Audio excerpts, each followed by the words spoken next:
Hi, I'm Jill. And I'm John. And we're the Geezers on the Go. Go, go, go.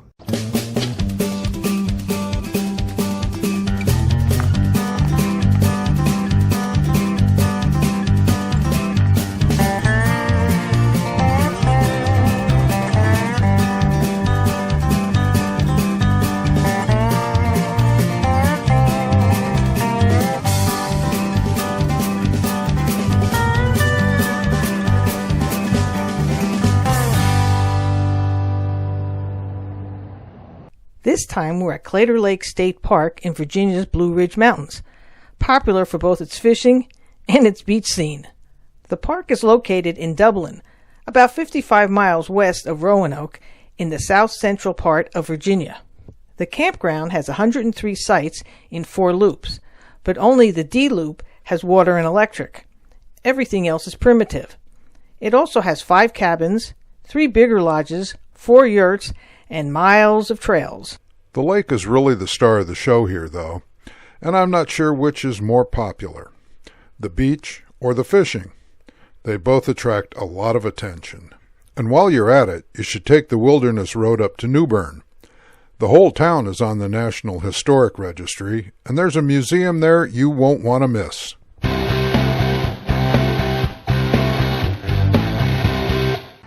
We're here at Claytor Lake State Park in Dublin, Virginia.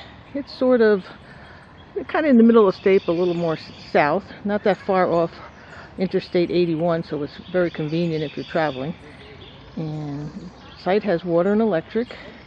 It was pretty deep. It's a gravelly pad, and we come around here and we have backed up to some trees. There's also a trail behind us that leads to a bunch of other trails. Some nice gravel. I always like to put the pads down because sometimes the gravel gets in, but nice big tables, posts, and pretty good amount of space. Depending on your point of view, our site right here is right by the garbage. Right by where you see the top of that trailer, that's where the dump is, and then the bathroom is down there. So it's convenient to the bathroom and the garbage, and I guess the dump, if you had your poop trolley, you wouldn't have too far to go. But it can get a little noisy, but so far it's not been too bad. Here in D Loop, sites 1 and 2 are right as you come into the park, come to this loop, and there's 1 and 2 here. And then you go across the road, and that's where the rest of the loop is. Campground C comes in from over here, which gets a little confusing sometimes. And then we continue to D, and then 3, 4, 5, and 6, where we are, is on this side. And if you wanted to play horseshoes, they're there. We could play some horseshoes later. We might try that. Water and electric in the D loop, and lots of trees, and pretty good space. You got your fire pit and the picnic table and the little post, so you can either hang your garbage or whatever. And you continue down there to where we are.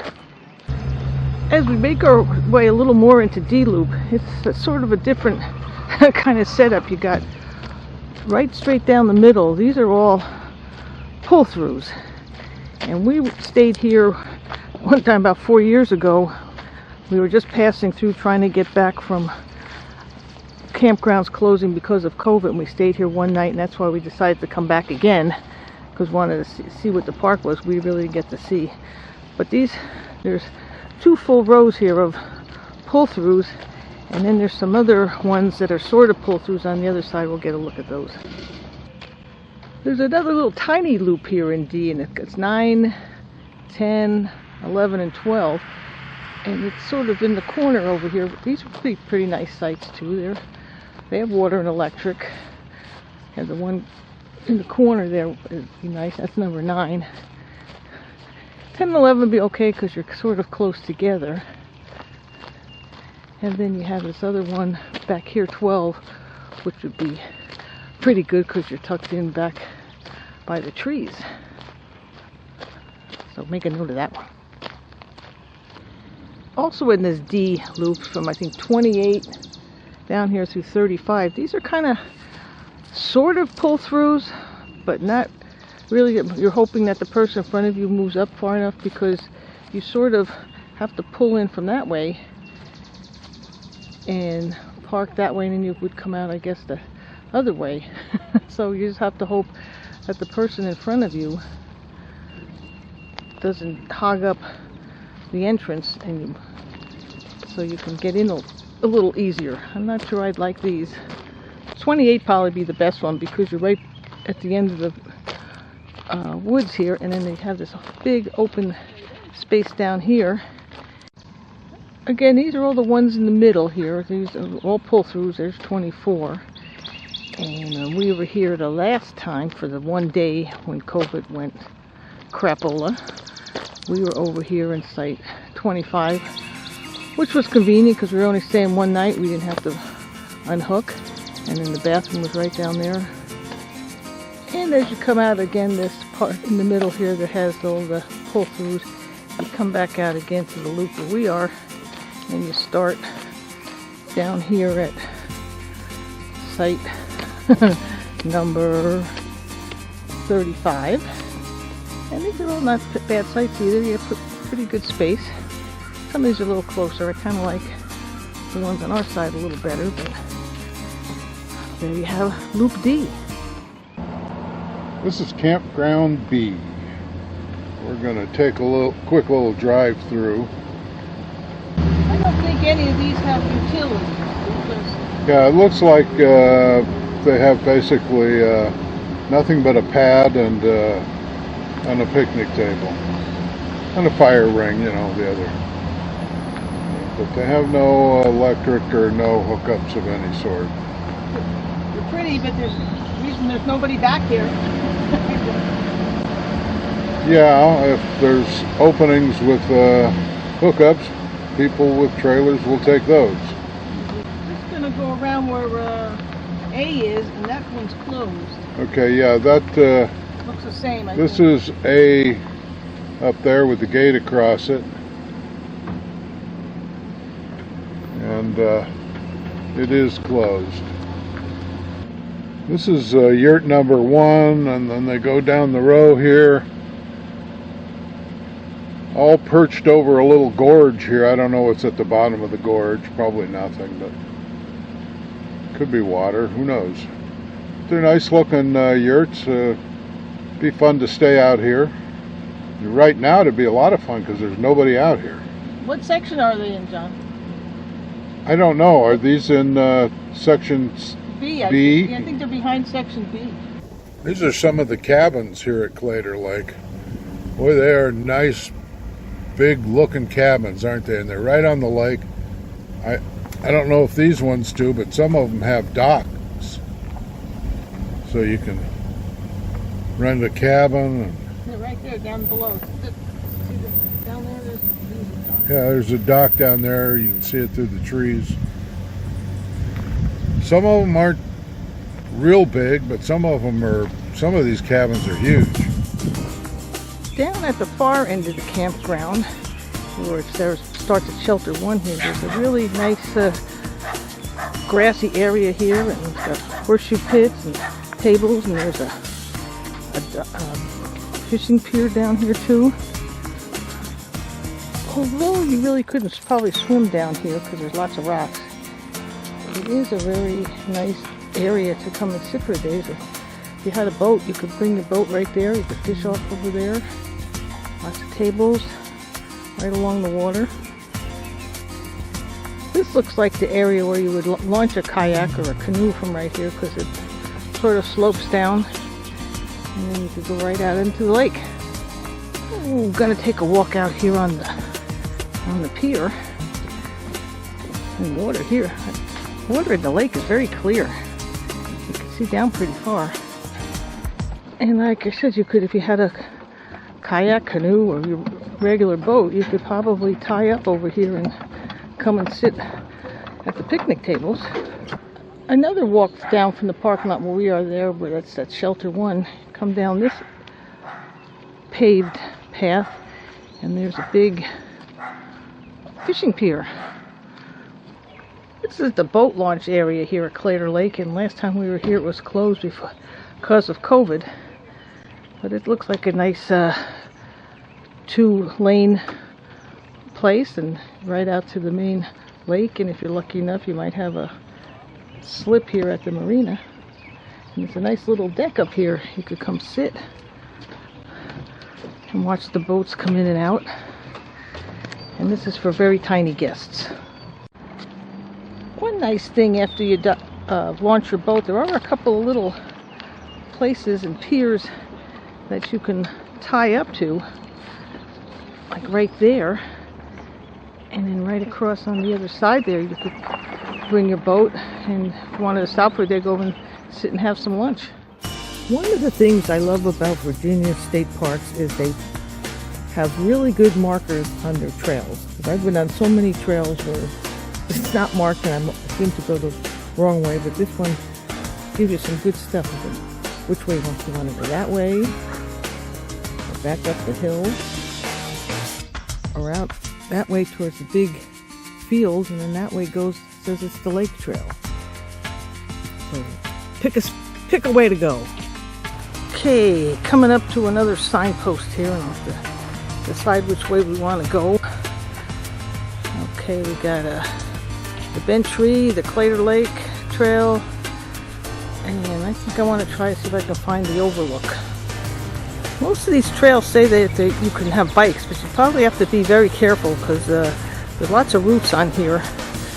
So you'd have to keep your eyes peeled for roots so you don't go flying into the bushes. And looks like I'm going to have to go under a tree thing here. A tree branch fell down. So if you're going on a bicycle, you could get decapitated over here. So I'll just go underneath it, and I think I'll be okay. Here we go. Got lots of tall trees in here, and some are dead, most of them are alive, but I wasn't able to get a picture of them, but I saw one of the biggest red-headed woody woodpeckers that I've ever seen. It was huge. As you can see here, here's just a tree here with lots of holes in it. I'm sure there's been some woodpeckers here and over here. And I don't think I'm going to quite make it to the end of the trail because it keeps going up and up, and it looks like it's going to start raining soon, and I don't want to get stuck in a big thunderstorm. Well, there's our campsite right over here, there, and there's a horseshoe pit right here, so we're going to try up. Not great. John's going to take a few. That was aluminum. This one's a steel one. A regular one, huh? Okay. Let's see if he can get it even close. Nope. Try again. Well, that's cheating. You're standing in front of the horseshoes there. I'm standing behind a wooden barricade here in case Jill gets rambunctious.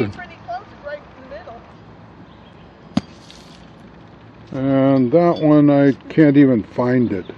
I think I have a feature as a horseshoe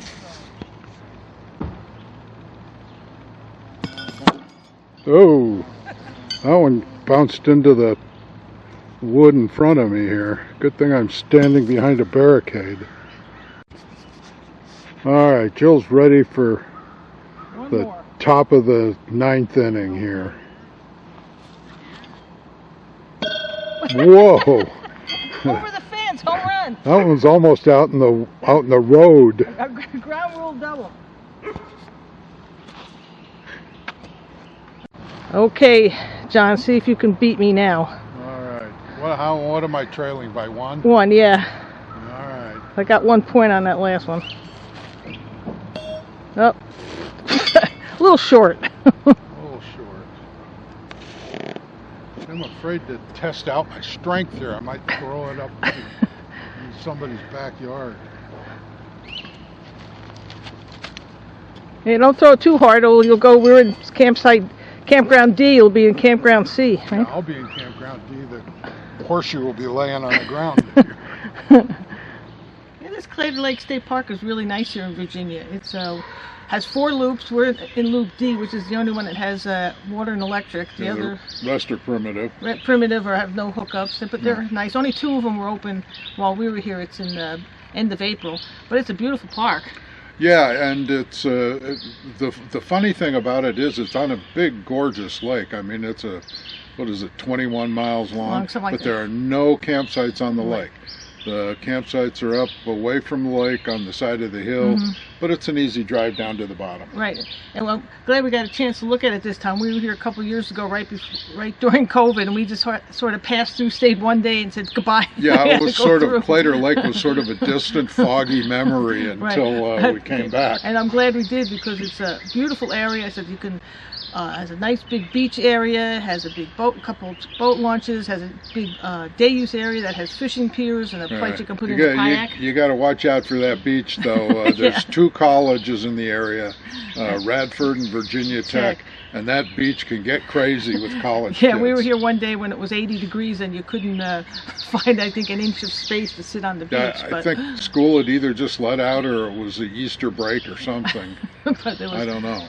No, it wasn't Easter break. No, but anyway, so you can have a good time here, and there's a couple of restaurants right outside the park within like a couple miles, and there's a couple nice TJ's and the Mason Jar. And the towns aren't that far if you need some supplies, but we found the nicest one was Newbern. Yeah, I mean, we're actually in the town of Dublin, I guess, which has got the little strip mall-ish type place. But Newbern is on, the entire town is on the National Historic Registry. And we went to a place called the Wilderness Road Museum, and it was built by a man named Hans, and in the late 1700s, and he knew his commerce because he made him move the roads, the Wilderness Road, right in front of his place so he could have a tavern and build a little town there. Yeah, and it's got a lot of history there too, because there were various Civil War battles fought in and around the area. It was instrumental in the Revolutionary War. I mean, you have to go see this museum. We really enjoyed it. Right. Here's a map of what Claytor Lake looks like. It's a pretty good sized lake. A lot of different places to go. And we're right about there where the campground is in here, and there's the boat launch. That goes pretty long ways, all the way down. Lots of places to fish. Claytor Lake is 21 miles long and covers about 4,500 acres. It was part of the Appalachian Power Company's hydroelectric project, completed in 1940. Since then, it's become quite popular among fishermen with its trophy-sized fish. In 2016, one lucky angler caught the state record striper here, 15 pounds 3 ounces. And the lake also has catfish and largemouth and smallmouth bass. We're going to the beach area here at Claytor Lake, and since we're here before Memorial Day, they said the beach is free. Should have been here yesterday, Sunday. This was so packed. But it is included, from what I understand, if you are camping, you get a ticket to come to the beach. Wow, John, this is a big beach area, isn't it? Yeah, it is a big beach. Look at that. I bet you, today's Monday, right? Right. And yesterday was Sunday, and there were hundreds of cars parked out in the parking lot. And I bet this beach was just full. Right, look like 4th of July at the seashore. And that's just exactly what it looked like.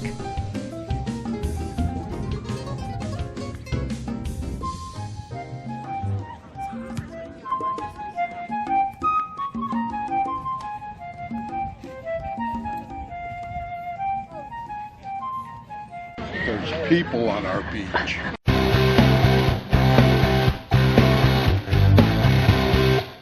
We're going to visit the Wilderness Road Regional Museum here in Newbern, about 4 miles from the campground. The Wilderness Road was once the main line of commerce in the area. It also was a path west for post-Revolutionary War settlers who wanted to explore the greater interior of America. Newbern was founded in 1810 by a man named Adam Hance. It was his son Henry who later built this house and the adjoining tavern and general store to attract travelers. The store couldn't very well attract travelers if it wasn't on the main road, though. So the Hance family got the county to move the Wilderness Road, and thus was born the Hance business empire. The Wilderness Road and other trails, tracks, and roads such as Cumberland Gap and other things are what first led American settlers away from the coast and into the interior of the country. Well, this is part of the house that this Mr. Hance lived in the late 1700s and early 1800s, and he was quite the entrepreneur. Right, Johnny? Changed the road. Built the whole town initially, and then built a tavern and house and post. Had the county government move the road up to here, so we'll go right through his town. So we're going to look around and see what kind of stuff we can see here. Lots of good history. This bed was used by one of the early settlers here, and look at the intricate carving in here. It's from Honduran mahogany, and one of the first governors of Virginia had this bed, and they said they like to have this big bed so they can show you all the cool quilts that they made back in the day. 81 through Virginia, at least, coming out of Philadelphia. That was obviously the Great Road, but it was originally called the Warrior's Path. Because they had made negotiations with the Native Americans to maintain a path, which had already been here way before the white man came. So I'm always joking that we need to get 81 labeled back as the Warrior's Path. Oh, I like that. Yeah, that would be good. Just in the structure that's left for us to see. It was built in 1818, like I said, during the height of that big migration after the Revolution. So New Bern was just out of control busy. They had to store. The original settlers started to make their way west. Yeah, after the Revolution, it was like a free-for-all. We can go in the kitchen. This is the rebuilt kitchen, outside kitchen. Redaubing and chinking, we got very surprised, and we found 6 of these, and those are gun ports. Oh. And we covered up most of them. I left one to show, but you don't need gun ports when there's no longer a threat of a native incursion. And there were still some raids coming in the 1760s, all the way through the Revolution, but afterwards, it was no longer actually a concern. Oh, we've had quite a tour here today with April, one of the directors of the museum, showing us around this beautiful area. And there's the mountains that reminded them of New Bern the Bern in Switzerland, and named the town New Bern. And I wish there wasn't a guy cutting the grass, but that always seems to happen while we're doing these things. But great little bit of history in the fortitude of a young America. Well, we better get to it here while we're still young. Time for us to pack the wagons and head into the frontier. Glad you joined us on our trip, and perhaps we'll see you down the Wilderness Road. Stop, stop, stop!